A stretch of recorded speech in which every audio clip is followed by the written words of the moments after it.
Hi, this is Jem from Frost. Hi, this is John from Frost. And you are listening to and enjoying, we hope, Rockfile Radio.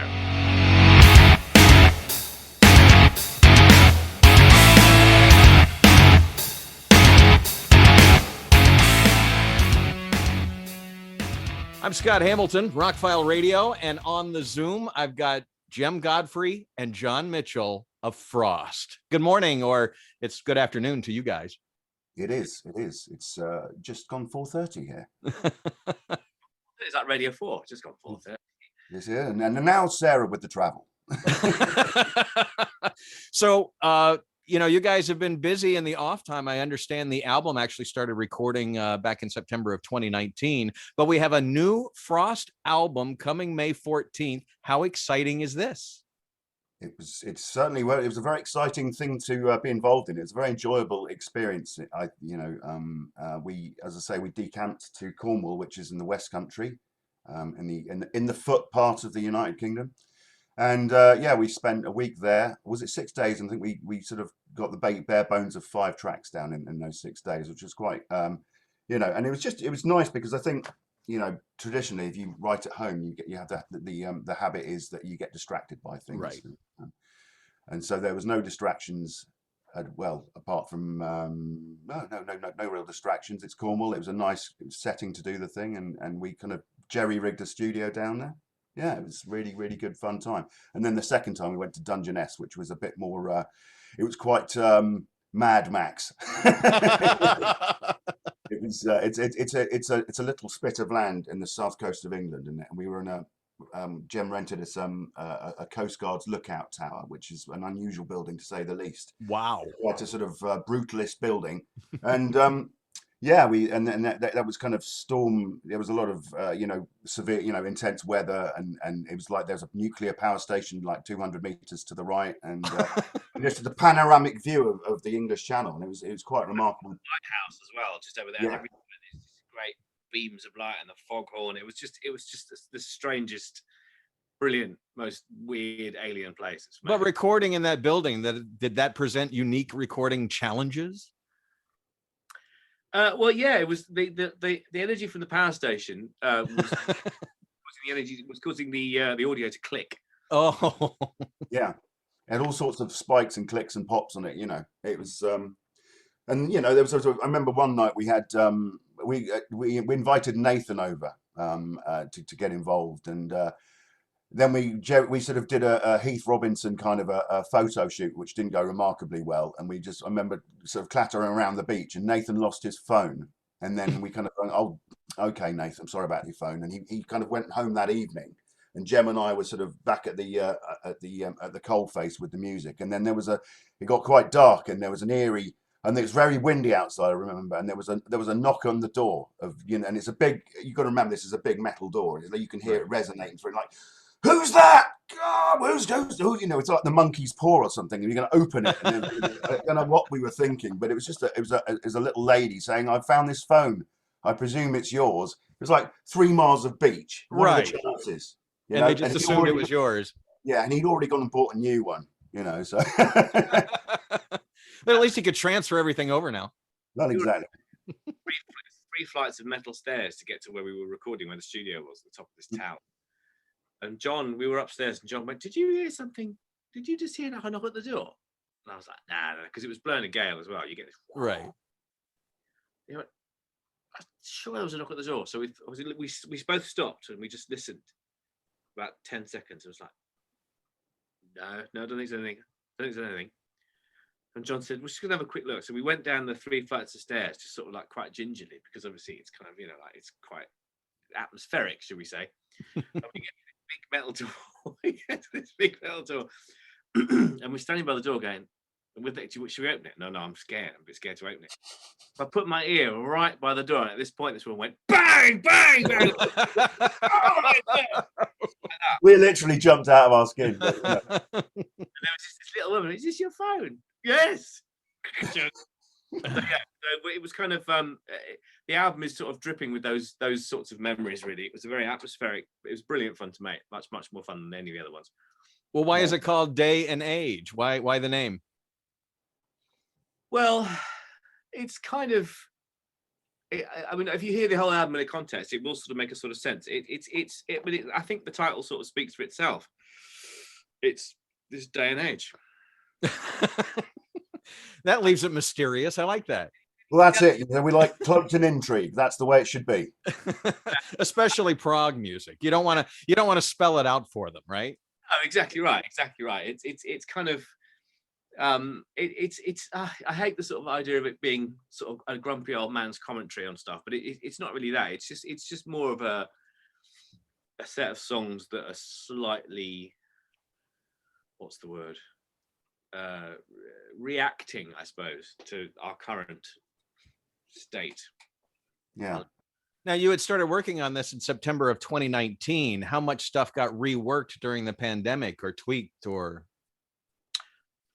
Not surprisingly, not very much actually, because the weird thing is it's that sort of event, awful as it is kind of almost part of that whole observation anyway. So it was a bit like, well, it kind of, I mean, I don't mean this, but it was almost like, well, it wasn't that we weren't that surprised, but it was just one of those things that we just sort of thought, well, this is kind of, we're living in such an extraordinary time. Of course, this is going to happen. You know, I don't know. It's hard to describe. But no, it didn't put us off course at all. If anything, it was kind of even more indicative, really. I think, you know, in this day and age, I was going to stop saying it. Let's work that in as much as we can. Good job, no, as the PR person, right? I'm on brand. I'm on brand, everybody. Max.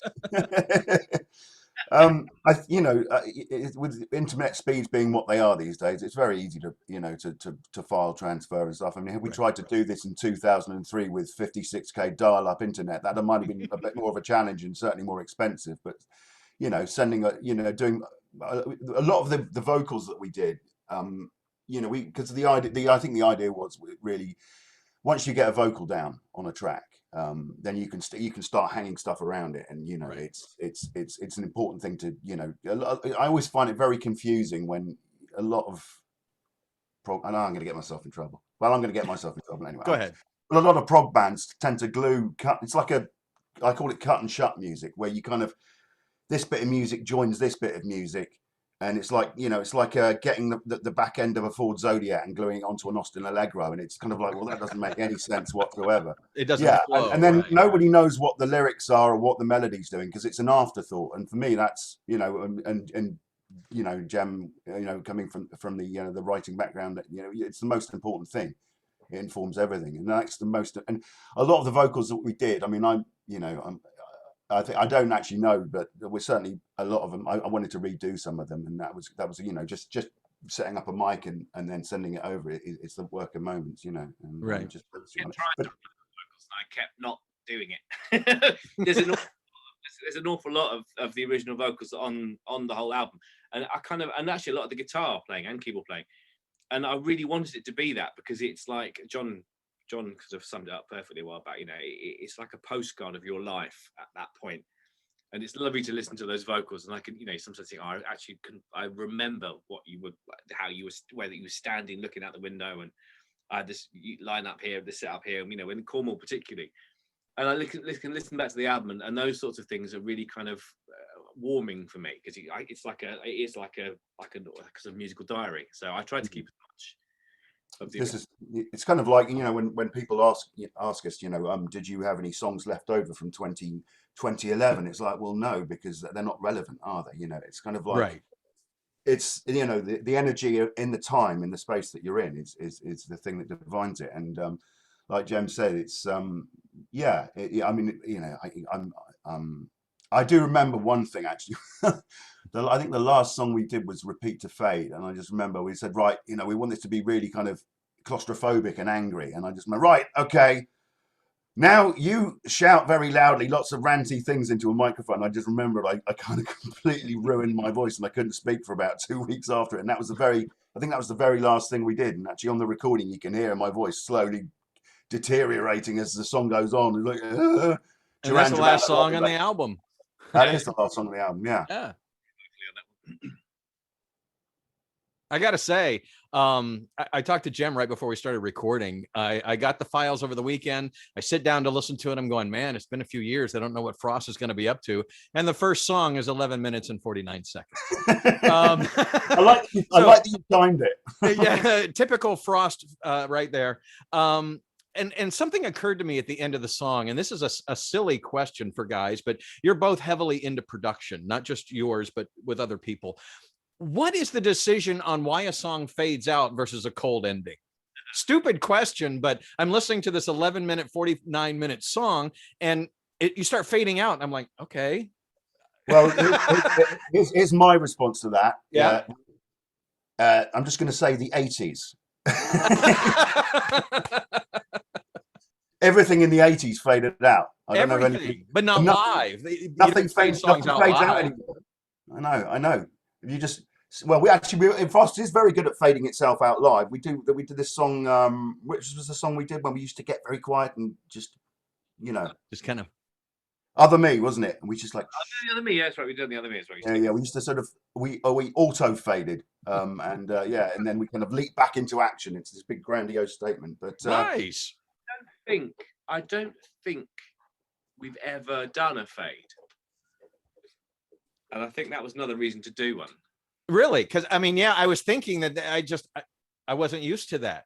I mean, I know a lot of songs, when you write a song, some of them have a natural ending. There's a bada boom and you're there and you're done. But not all songs do. So I was just asking a silly question. Do you run out of ideas and we're just going to pull the faders down? We've never done this before and we're going to pull the faders down, Well, that song kind of, it felt like it was the right thing to do, because the sort of song feels like it shouldn't end. It's like one of those, it's like a sort of, it's almost like I can hear it running underneath all the other songs. Right.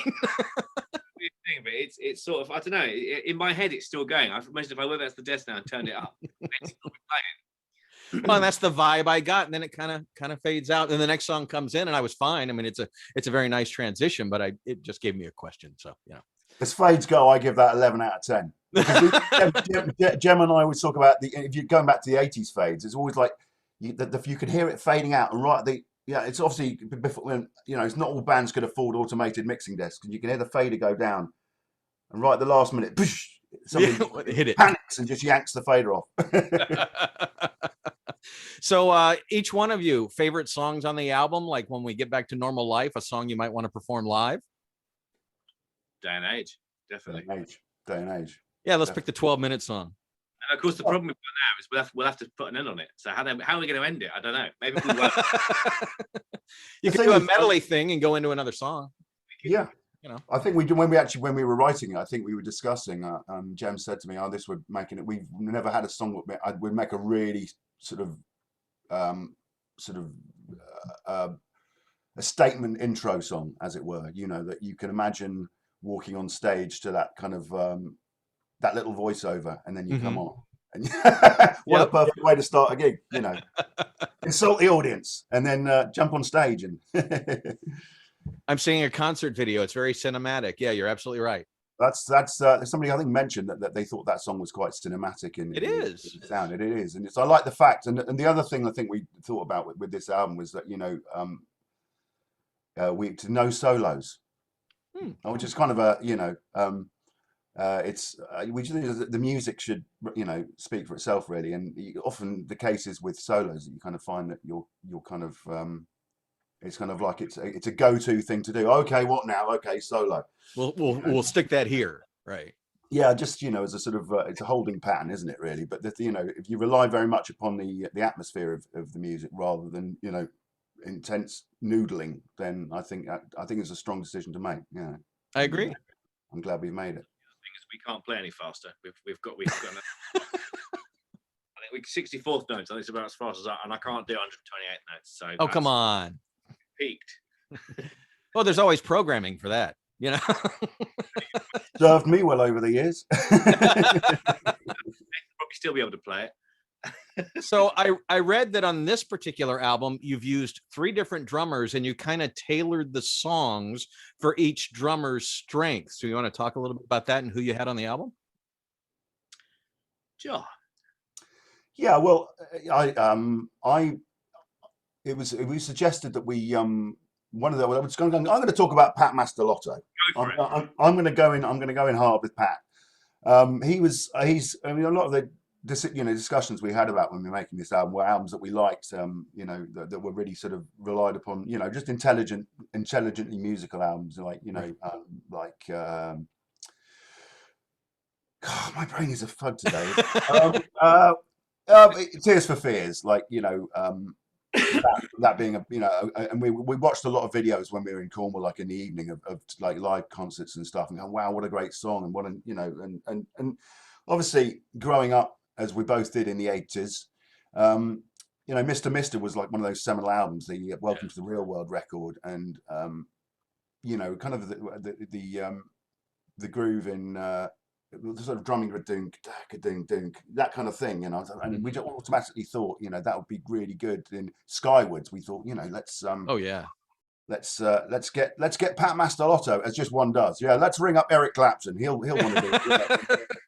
But then, I remember that when we did the cruise to the Edge a few years ago, I remember that I got very sunburnt, and I remember standing in the elevator like with my legs throbbing because they were just burnt to a crisp. And then Pat Mastelotto walked into the elevator and he said, "Hey, I just saw you guys. You're incredible." And I was like in such pain. I was like, "Yeah, that's great. Lovely, Pat. See you later." And I'm walking down the corridor and I was thinking, how's Pat Mastelotto just giving us a shout out? Well, and I've just walked away from Pat. I could have at least bought him a drink and asked him questions and stuff. And anyway, we thought it'd be good to sort of ring up Pat and find out whether he wanted to do it. And pandemic o'clock, and he said yes, and that was kind of it was and then he's very obviously very different drummer to the other two. He's a more sort of laid back kind of a style, but that was I'm really pleased we got him on the record because he's a seminal part of our childhoods. Absolutely. Darby Todd is drummer number 2, and the reason how he's on the album because I had a pint. Good as reason as any. Exactly. What it was I live in a sort of spa town in the south of England called Tunbridge Wells at the moment, and there's a big sort of marketplace area in the centre of it called Pantiles, and there's a bandstand in the middle of that where people go, and they on summer evenings they have jazz nights. I think it's Wednesdays. They have different jazz bands down. Anyway, I went for a pint with a mate of mine, and it just so happened that there was a jazz band playing, and Darby was the drummer. And I wasn't paying attention. I was having a drink, having a chat, and then I was just suddenly aware there was quite a lot going on stage. And I was going, hang on a minute. And I remember just looking and thinking, he's not bad. And then he did then he did a drum solo, which was just extraordinary. He was starting to do all this metric stuff, and I was like, and suddenly the phone's out, record. I'm just, and I've got to show this to John. I've got. I remember you sent me that clip. I was like, yeah, he's. And then halfway through the gig, the band leader said, "We're losing Darby next week because he's off to do a prog tour." And of course, I went, right, that's it. He's in. So he played for the Darkness as well. Can you believe that? To his website, he's foolishly, it's like when How I Met John. Foolishly, and he had his email address on it, I think. So this is a long time. John, can I just say John's email address is not on his website anymore. It was 15 years ago. So yeah, I emailed Darby, went, "Hello, you don't know me. I just saw you last night at this gig and you were amazing. Do you want to play on this album I'm making?" He went, "I know who you are. Yeah, it'd be great." So that was how we kind of got in touch with Darby. And then Kaz is a sort of, I've always been a big fan of his. He's sort of drummer's drummer. He does lots of these bits of, he creates music for other drummers. Lots of drummers when they do clinics, they'll suddenly play some very melodic piece of music that they'll drum to, and 9 times out of 10 it's something that Kaz has written. He writes volumes and volumes of music for drummers, and some high profile people use his stuff. And I remember thinking, who is that bloke? So I went online. There's a Zildjian clinic that he did, which is just extraordinary. He's very much a YouTube drummer. He plays with Josh Groban and Shaka Khan as well now, but he's just a really interesting sort of left field drummer. His style is really, really interesting and exciting. I remember thinking, and it was that thing because Craig had gone, we weren't tied to a specific style of drummer, so we kind of went, we can have who we want, And I remember thinking, I really like him, I'd like to work with him. And then Darby was just a shoe in, and then we had Pat, and by that point we thought, well, we've run out of money, so 3 will do. This is our Genesis. Then there were 3 period. You see, Right. But you found songs that fit like what each drummer brought to the table. Yeah, I mean, I think mean, Kaz and Darby. Kaz is, well, it's difficult. They've both got, well, all 3 of them have got a groove on them, but they just approach it in a slightly different way. Kaz is sort of super groove, but he's also got lots of chops. He's very, very. I like how he's really concise with his fills and stuff, and he just get a little bit, and then he's back to the groove again. Darby is kind of a bit like Animal from the Muppets. in many that's a ways. good thing, though. In many ways. But we love that, and we need a bit of that in the band. And then obviously Pat is Pat, so it was kind of a really nice sort of for the mad. Pat described himself. I'm just a tired rock and roll drummer. No, you're not, Pat. You're Pat Mastalotto. Exactly. Now, as you know, things aren't back to normal yet, but have we given any thought to the one guy who's going to have to play all 3 of these parts? We were just talking about that. Not Yes and no. None of them. No, it's A different person. No, we haven't. I mean, the weird thing is because of this whole madness. I mean, I've not even met Cat face to face, and obviously Pat lives in America, so I don't think he's not going to want to come up from Dallas, where I think he lives, and play with us at the Rat and Scroat in Wolves. So I don't know yet. We'll keep you posted on that one. Please do. So for both of you, how has the pandemic changed your lives? Not just working, but, you know, let's talk a little bit about, you know, what you guys have been doing when you're not working, because obviously you couldn't tour or anything the last year. Johnny? Yeah. Well, it's got a strange thing, and it's just going to sound woeful, but I don't mean it to sound woeful. This is the first time in my life I've ever been on my really, you know, on my own, you know, in my house with. Well, actually, that's a lie. I've got 3 cats, but you know, doesn't make for a very interesting conversation. But actually, it's kind of, you know, getting used to the idea that, you know, spending time by oneself, and I'm sort of hermit-like, and it's not been a bad experience from that point of view, because, you know, I'm just, you know, obviously filling your life with like, oh, go down the pub tonight and go and hang out with these people, go to the cinema and doing that, and actually just having a bit of quiet time, and it's maybe sitting in the garden. And I fixed I recobbled my the drive to the little cobblestone thing to the studio. All the tree roots were starting to push it up, so I got the axe out, and I did quite a lot of gardening last year. Nice. Which is quite therapeutic. Yeah. Jem, how about you? Professionally, nothing's really changed, because I mean, I've worked from home for 2 decades, so Right. And I'm not a giggy musician really, so it didn't really affect me that much. What has been, it means I've not had to spend so long at the departure lounge of Schiphol Airport in Amsterdam, in Holland. I've been there so many hours, years of my life sat in that departure lounge. And similarly, I didn't have to go to any Christmas parties, so it's a bit of a win, really. I mean, obviously, I'm making light of the situation. There's obviously been a financial impact for everybody. But I think at the same time, it's kind of,